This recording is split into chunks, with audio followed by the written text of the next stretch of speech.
नमस्कार दोस्तों, आप देख रहे हैं जीएम इंडिया न्यूज और मैं हूं आपके साथ आईडी शर्मा। नोएडा में चल रही कंपनियां किस प्रकार से श्रमिकों के साथ घोर अत्याचार कर रही हैं। कुछ लेबर यूनियन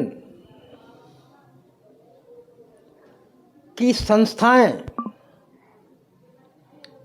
श्रमिकों का साथ देती हैं तो उन पर जानलेवा हमला होते हैं। इसी कड़ी में C2 के जिला अध्यक्ष गंगेश्वर दत्त शर्मा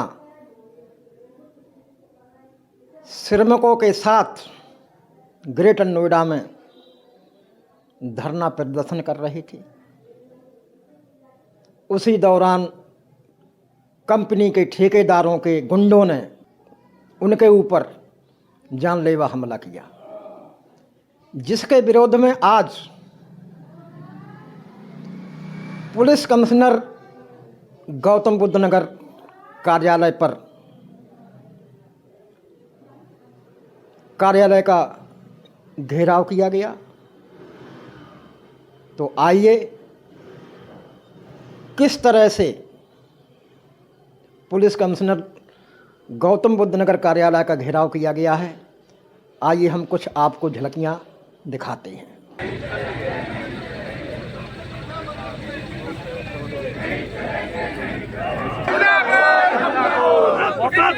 हल्ला बोल, हल्ला बोल, हल्ला बोल, साथियों हल्ला बोल, हल्ला बोल, हल्ला बोल, हल्ला बोल, हल्ला बोल। और ये साफ मांग करती है कि हमला वालों को तुरंत गिरफ्तार किया जाए, संगीन धाराओं में जेल भेजा जाए और उन पर कार्रवाई की जाए। साथ ही इस कारखाने में जो मजदूर विरोधी कार्य इस कारखाने के लोग कर रहे हैं, ये प्रबंधन ये समझिए कि ये कारखाना नोएडा में एक गौतम बुद्ध नगर में है। यहाँ गुंडाई बर्दाश्त नहीं की जाएगी, किसी भी सूरत में बदमाशी बर्दाश्त नहीं की जाएगी। और अगर कोई बदमाशी करना चाहता है और किसी की मां ने दूध पिलाया बदमाशी करने के लिए, तो टाइम तय करे। यहाँ का एक मजदूर उसका जवाब देने का काम करेगा। साथ ही प्रशासन को बता देना चाहता हूं कि गौतम बुद्ध नगर के इतिहास को बहुत गंभीरता से और बहुत स्पष्टता से पढ़ लेना चाहिए। यहाँ 92 था, यहाँ 2013 था, यहाँ 93 था, यहाँ 96 था। इस देश का मजदूर, इस प्रदेश का मजदूर, इस जिले का मजदूर अगर जाग गया और खड़ा हो गया तो तुमसे संभाला नहीं जाएगा। इसलिए मैं बहुत साफ शब्दों में बात कह देना चाहता हूँ कि ये मजदूर दिन भर रोजी रोटी कमा के अपने परिवार को पालने का काम करता है। इसको छेड़ा न जाए, इसको परेशान न किया जाए, इसको उत्तेजित न किया जाए। और अगर उत्तेजित किया गया तो ये चल जाना फिर तुम्हारे रोक दे कि बस की बात नहीं है। बहुत बात नहीं कहूंगा, यह मामला सिर्फ बालिकाओं का नहीं रह गया है, यह मामला सिर्फ गौतम बुद्ध नगर का नहीं रह गया है, यह मामला पूरे प्रदेश का और वर्ल्ड का बन चुका है, अंतर्राष्ट्रीय स्तर का मामला। कल मैं हमारे हिंद मजदूर सभा का राष्ट्रीय सम्मेलन नागपुर में चल रहा था। वहाँ ITC के आदमी में थे, प्रतिनिधित्व था, वहाँ ILO का प्रतिनिधित्व था। हमको साथी राम सागर ने जब सुबह फोन करके बताया कि ऐसी ऐसी घटना हुई है, मैंने तुरंत अपने नेशनल जनरल सेक्रेटरी साथी हरभजन सिंह सिद्धू जी से, हरियाणा प्रदेश के साथी SG त्यागी जी से तुरंत इस चीज पर चर्चा की और चर्चा करके ये कहा गया कि इसको सम्मेलन में प्रस्ताव पास किया जाए गौतम बुद्ध नगर के मालिकों के खिलाफ, और इस बात को सरकार से और ILO को दोनों को इससे अवगत कराया जाना चाहिए। इस तरीके की घटना बर्दाश्त नहीं की जाएगी। साथियों, मैं इस विश्वास दिलाता हूँ कि हिंद मजदूर सभा आपके साथ कंधे से कंधा मिलाकर लाने का काम करेगी, चाहे वो नोएडा हो, देश हो या देश। बहुत कुछ अभी नहीं कहूंगा क्योंकि बहुत सारे वक्ता हैं और ज्ञापन देना है, वहां जाकर के और भी बातें करनी होंगी, तो मैं बहुत समय नहीं लूंगा। इसी के साथ साथ एक नारा लगाएंगे, जोरदार आवाज आनी चाहिए, इन पैरों के कानों तक आवाज पहुंचनी चाहिए। जिंदाबाद। भारतीय किसान परिषद के हमारे उदल भाई बहुत शॉर्ट नोटिस पर आए हैं। हमारे किसान यूनियन भानु के साथी पीसी प्रधान जी आए हैं, आर्य जी आए हैं और हमारी 27 कमेटियों की महिला शक्ति और हमारे किसान सभा के तमाम साथी आए हैं और तमाम मजदूर संगठन आए हैं। तो आप लोगों का तहे दिल से सीटू की ओर से, किसान सभा की ओर से बहुत हार्दिक धन्यवाद है। उसके बात कहनी है कि ये जो मल्टीनेशनल उद्योगों के अंदर, जो विदेशी कंपनियों के अंदर ज़्यादातर बड़े पैमाने पर काउंटर के नाम पर गुंडों का जो भर्ती है, क्या प्रशासन के पास अनास्तर यहाँ खड़े हैं? क्या ये कितने भी काउंटर कारखानों के अंदर रखे जाते हैं, क्या उनका पुलिस वेरिफिकेशन कराया जाता है? नहीं कराया जाता। कितने भी ठेका लेने वाले लोग हैं कि हम लेबर सप्लाई करेंगे, लेबर के जगह खुदे सप्लाई, बेरोजगारी का लाभ उठाकर कैसे शोषण किया जाए, इससे बड़ा नमूना जिस राज्य में 30 सालों से मिनिमम वेज के अंदर 1 पैसे की वृद्धि नहीं हुई और राष्ट्र के ढिढोरा ये देखा जा रहा है कि 30 साल हो गए मिनिमम वेज नहीं है।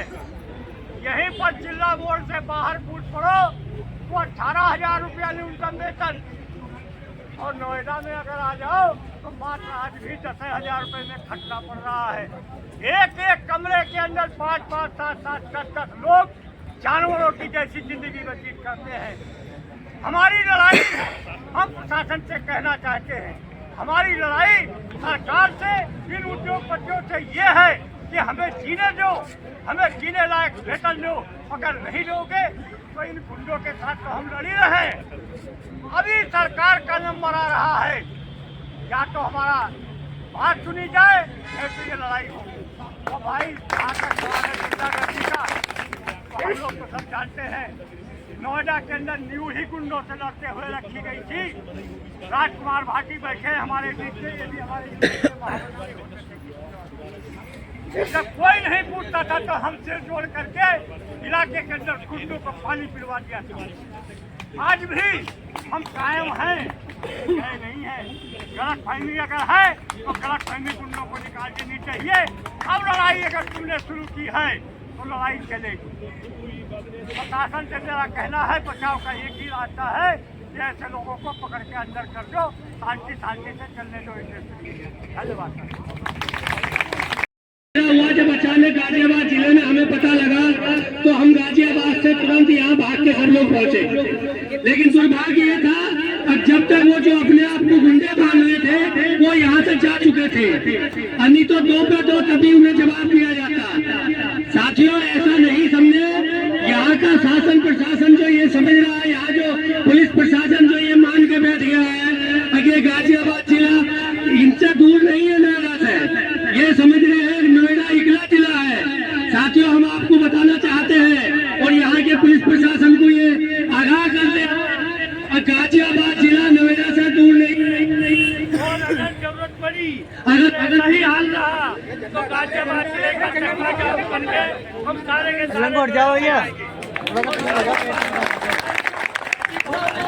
गाजियाबाद में भी बहुत है, ऐसा नहीं है ये नोएडा में ये कंपनियां, गाजियाबाद में भी बहुत आवाज की कंपनियां हैं और उन कंपनियों के मजदूर आपके बीच में मौजूद है।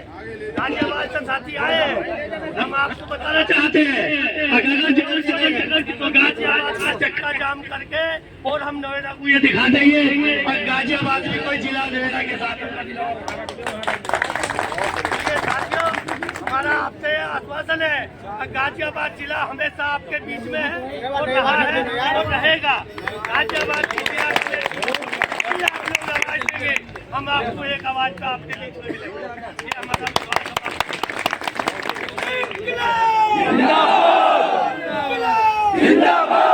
कोई भी कंपनी ये ना समझे अभी करूंगा दम पर कंपनी चलेगी, ऐसे कंपनी कभी ना चली है और ना चलेगी।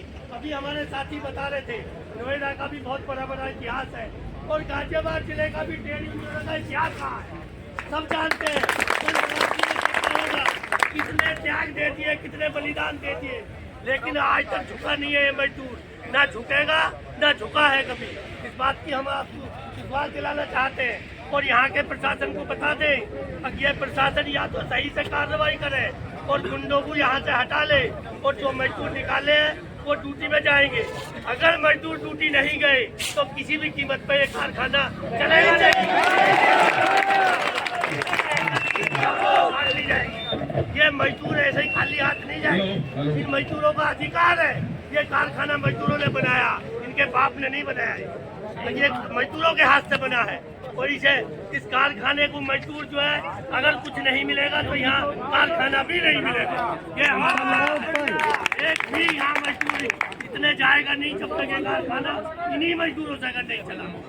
अगर मजदूर रखेंगे तब निकाल देंगे। अभी किसान आंदोलन भी चला यहाँ पर। किसानों की एक बड़ी मांग थी कि स्थानीय युवकों को रोजगार दिया जाए कारखानों के अंदर, मगर किस प्रकार का रोजगार मिलेगा? मानिताऊ एक बहुराष्ट्रीय कंपनी है, अपने देश के अंदर वो इस प्रकार से श्रम कानूनों का उल्लंघन नहीं कर सकती है, मगर हिंदुस्तान के अंदर आकर के योगी और मोदी के संरक्षण में वो सरेआम श्रम कानूनों का उल्लंघन करवा रहे हैं। देश के कानून को मानिताओं का प्रबंधन मानने के लिए तैयार नहीं है। असल बात यह है क्योंकि इन्होंने पहले तो झूठा कारण बताया 31 लोगों को निकालने का कि हम जो है छट्टी करना चाहते हैं, काम की कमी है, मगर आज तक भी मानिताओं के प्रबंधन ने यूनियन के साथ वार्ता में अपनी उस बात को कभी भी सब्सटेंशिएट नहीं किया। उसके संबंध में कोई जो है उसके संबंध में कोई सामने दस्तावेज नहीं लाए कि काम वाकई में कम हुआ है। दूसरी बात कि इनका केस न्यायालय में विचाराधीन है, कोई 10 साल से काम कर रहा है, कोई 12 साल से काम कर रहा है। यूनियन ने केस लगाया इनकी परमानेंसी का, वो केस विचाराधीन के होने के बावजूद मैनेजमेंट जो है कानून को मानने के लिए तैयार नहीं है। तीसरी बात कि जब भी किसी को रखा जाता है, निकाला जाता है, कानून ये है कि सीनियरिटी आपको फॉलो करनी पड़ेगी। क्या मान्यताओं के प्रबंधन ने सीनियरिटी लिस्ट बना करके और उस हिसाब से छटनी का प्रक्रिया चलाई? ये तीनों ही आधार पे मानिताओं की जो प्रबंधन है दोषी है। और जो जिला का प्रशासन है, शासन है, ऐसे एक प्रबंधन के साथ में खड़ा होता है और एक नेता जब मजदूरों के साथ में जो अन्याय हो रहा है उसके लिए आवाज उठाता है कि इनको काम पे बहाली हो, तो उस मजदूर नेता की पुलिस की उपस्थिति के अंदर पिटाई करवाई जाती है। क्या मैसेज देना चाहता है शासन यहाँ पर? क्या मैसेज देना चाहता है? और मैं आप सबके सामने बोलना चाहता है साथियों, ये लंबी लड़ाई है, क्योंकि ठेकाकरण के नाम पर, निजीकरण के नाम पर आज कारखानों के अंदर अनुपात क्या है? 20-30% स्थायी कर्मचारियों को रखेंगे और 70-70 जो है कॉन्ट्रैक्ट पे और कैजुअल कर्मचारियों को रखा जाता है और उनसे आधे से भी कम दाम पे शोषण करके उनसे काम लिया जा रहा है इन कारखानों के अंदर। CITU ऐसे मजदूरों की झंडा बरदारी कर रही है CITU, इसलिए शासन प्रशासन की जो है ना नींद उड़ी हुई है और शासन इसके अंदर साथ दिखाई दिया कि शासन किसके साथ में खड़ा है। तो हमें पता है कि हम किस चीज के लिए लड़ रहे हैं। ऐसे हमारे ऊपर कई बार, अनेकों बार हमले हुए हमारे नेताओं के ऊपर, केस भी दर्ज हुए। अभी यहाँ पर IPS अधिकारी हैं, खड़े होकर के बोल रहे थे हम जांच करेंगे, विवेचना करेंगे। जो चीज पूरी देश में दुनिया में वायरल हो जाती है उसके बाद भी कहते हैं कि हम इसकी विवेचना करेंगे, जांचेंगे हम उसको। अगर कहीं यही घटना प्रबंधन के साथ हुई होती जैसे ग्रेजियानो में हुई, ग्रेटर नोएडा में हुई, तो क्या इतना समय लगाती मैनेजमेंट? ये पुलिस प्रशासन नहीं लगाता, तुरंत गिरफ्तार कर लेते मजदूरों को। और जो अभी 2013 का जिक्र हुआ, कोई ऐसी धारा नहीं थी जो छोड़ दी हो मजदूरों के ऊपर। तो ये इनकी जो पक्षधरता है साफ तौर पे दिखाई दी है परसों हमारे को। और हम ये बोलना चाहते हैं इस प्रदर्शन के माध्यम से कि हम हिंदुस्तान के अंदर रोजगार की क्या स्थिति बनेगी। स्थायी नौकरी, स्थायी काम के लिए स्थायी नौकरी की हमारी मांग है, उसमें स्थानीय युवक भी शामिल हैं। हमारे बच्चे, हमारे आने वाली पीढ़ी किस प्रकार के रोजगार उनको मिलेंगे, उसके लिए CITU लड़ रही है, उसके लिए आवाज उठा रही है। इसलिए हम लेबर कोड का विरोध कर रहे हैं। हम नाम से विरोध नहीं करते हैं, उसकी नीति का विरोध करते हैं। सरकार की अगर गलत नीति है उसका विरोध हमने किया है। और गंगेश्वर दत्त के अलावा भी यहाँ पर सैकड़ों मजदूर है, सैकड़ों नेता है। हम मजदूरों के अधिकारों के लिए अपनी जान को कुर्बान करने के तैयार हैं।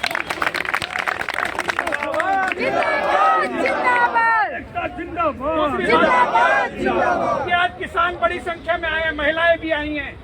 मेरा अपने CITU दिल्ली NCR की कमेटी की ओर से मैं उन सभी का हार्दिक धन्यवाद करता हूं, इसलिए कि यही रास्ता है देश के भविष्य को बचाने का। एक रास्ता वो है जो मोदी और योगी दिखाना चाह रहे हैं। हमारे देश के नौजवानों को, मजदूरों को, किसानों में अधिकार में धकेलना चाह रहे हैं लेबर कोड और किसान कानून के माध्यम से। दूसरा रास्ता ये है सड़क का रास्ता जो हमने अपनाया है और हम शासन प्रशासन को चेतावनी देना चाहते हैं। अगर मानिताओं का मैनेजमेंट के ऊपर FIR के अंदर नाम नहीं आया तो बड़ा आंदोलन होगा और तुम भी देखोगे, दुनिया भी देखेगी। इनकलाब जिंदाबाद।